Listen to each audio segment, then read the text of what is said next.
Okay, hi guys, this is going to be a Nerf video. I know I haven't made one in a very long time, but I didn't really know what video to make because well, school has started for me. I haven't received any commissions because I closed them down as I'm very busy right now.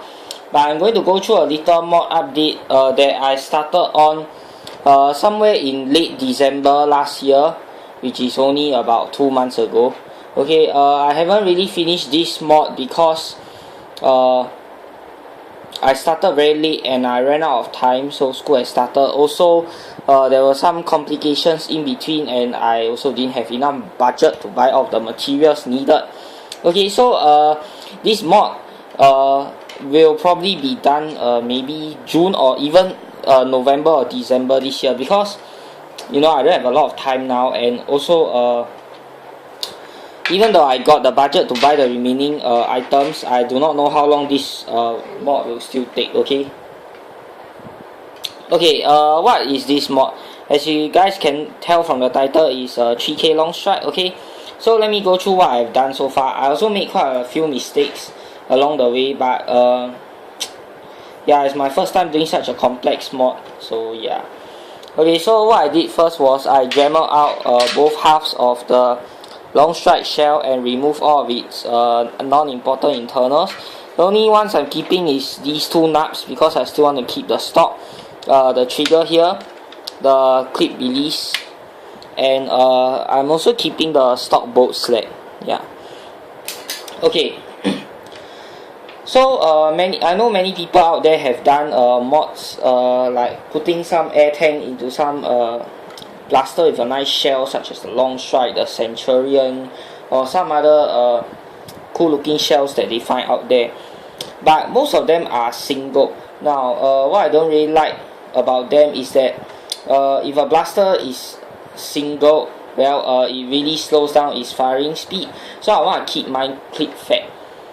So I developed this concept or idea of making a clip fed blaster somewhere very early last year. Maybe it was in June or January, I can't remember.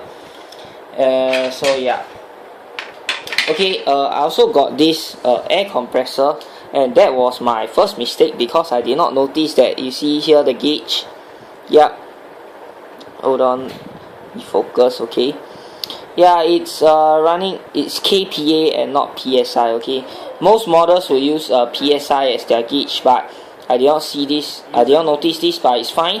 kPa to PSI conversion, well, kPa you should reach about 200 plus for 40 PSI, I think. Yeah. So it's supposed to be around 200 plus kPa when it's 40 PSI. Okay. Now this mod is I wanted to use the air compressor to power the air tank. I know it's much easier if I just use a hand pump, but using an air compressor just makes it that much cooler. Okay. Now the most expensive part of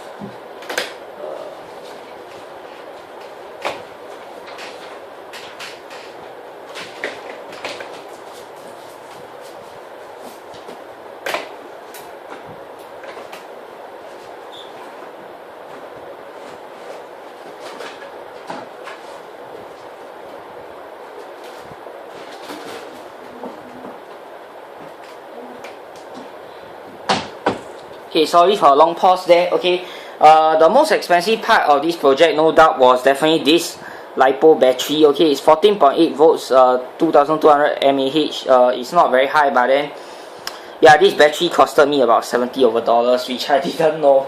Okay, apparently it still needs a special charger. Now, I have not bought the charger yet, even though I've got the budget for it. The charger is, I don't know, 50 plus or is it 100 plus, I can't really remember. Yeah, so this battery even requires a special charger, so no doubt the most expensive part of this project is actually the battery. And yeah, okay, so well, all LiPo batteries come half charged and I've not used it yet.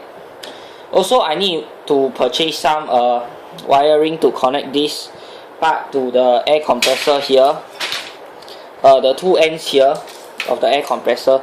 which I need to snip off and solder, but I haven't done yet because I didn't want to progress too fast. Okay, I also need to get a switch, probably a push button switch, and like maybe drill a hole somewhere on the shell, maybe somewhere around this area, so I can like push the switch easily with my finger. Okay, now of course the most important part of any air blaster is the air tank, right?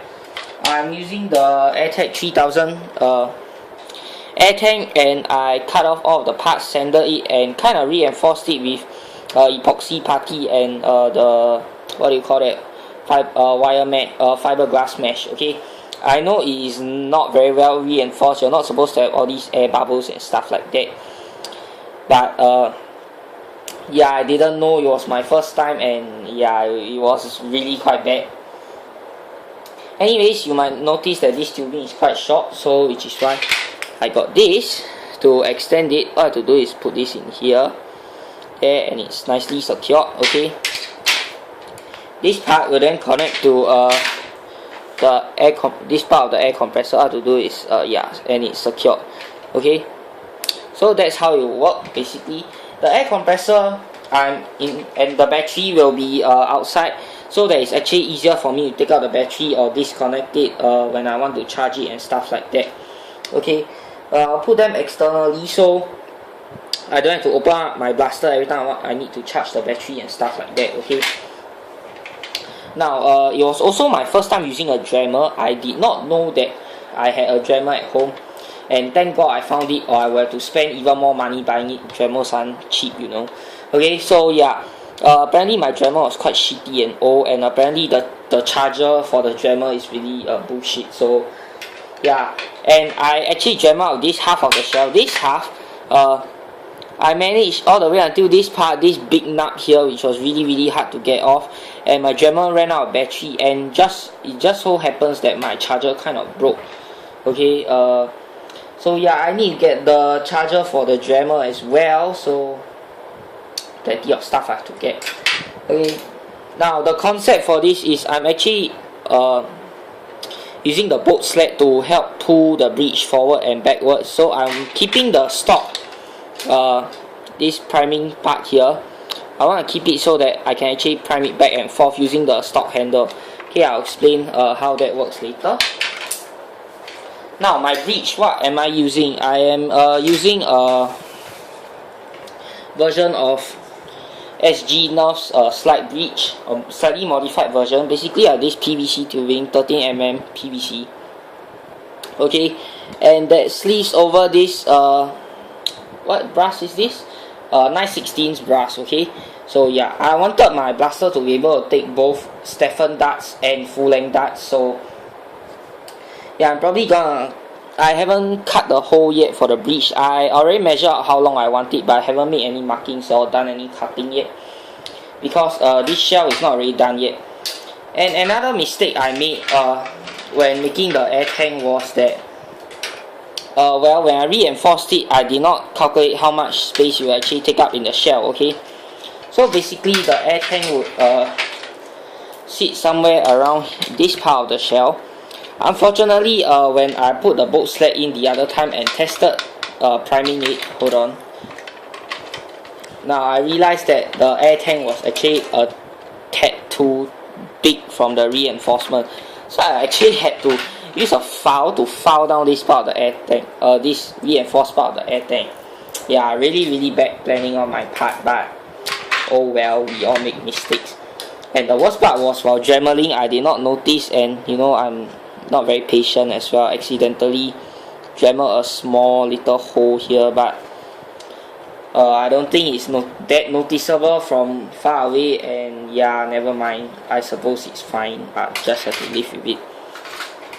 So basically how the bridge works is that this PVC tube will be sitting in here, and obviously the air tank will be here, and this whole brass tube actually goes inside the PVC tube, and all the way back here it connects directly with the air tank.